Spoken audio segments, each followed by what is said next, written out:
Assalamu alaikum, guys. The barbaric act that happened in France not so long ago has been condemned by the Muslim world. It's a barbaric act and has absolutely no place in society, full stop.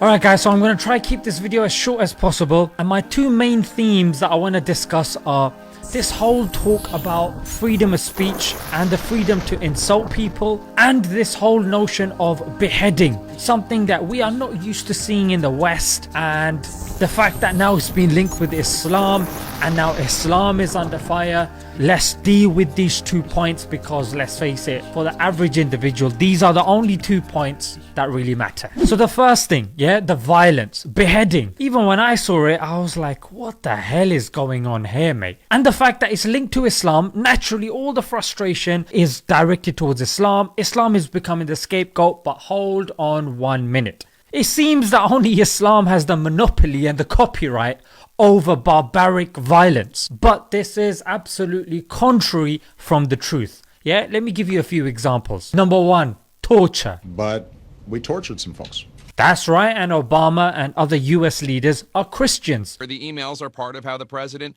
quietly practices his Christian faith. But did we hear that Christians have been responsible for torture? No. Israel dropping white phosphorus on Palestinians, which literally melts their skin. This is what happens when white phosphorus meets human flesh. It completely burned the children from head to toe, she recalled. But do we hear Judaism being blamed? No.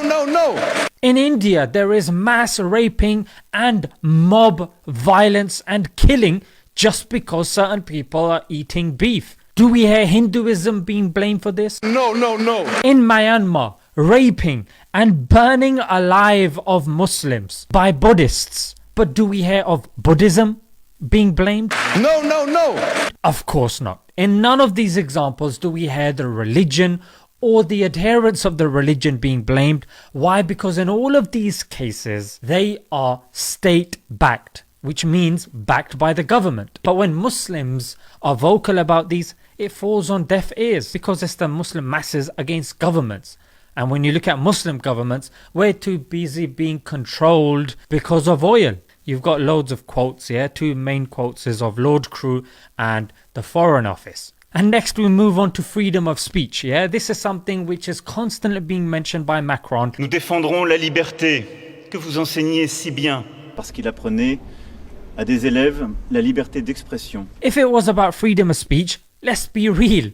You should be able to disrespect the French flag and the national anthem. Number two, isn't it freedom of speech when someone calls Macron Manu?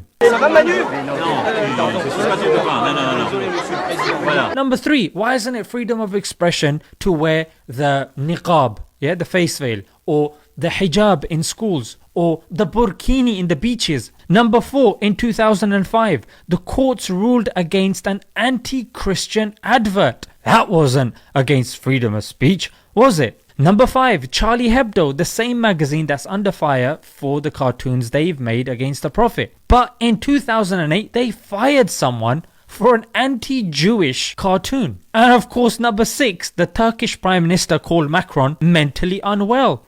Öncelikle bir akli noktadan kontrol etmesi lazım.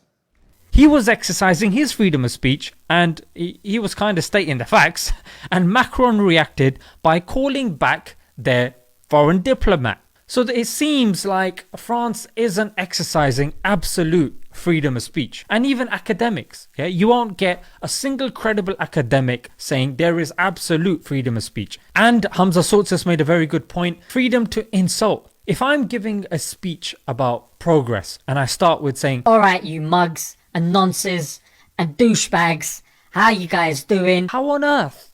It doesn't make any sense. It's clear that Macron is suffering. Even his dog has got a problem with him.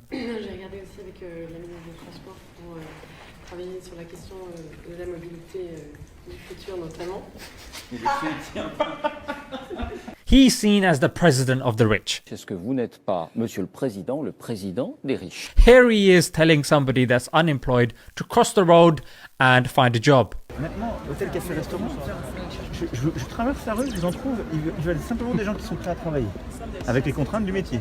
I mean, this guy is clearly out of touch. People are sick of him, and this is his last grabbing for power by exploiting the sensitive nature of people towards immigrants and migrants, because people fear that which they do not understand, frankly. Be fair with the people. I mean, the interior minister, even he admitted that they're not being just with the clampdown on mosques and charities. Yeah? So go easy on your people and don't create more terrorists. Yeah! Until next time, Assalamu alaikum.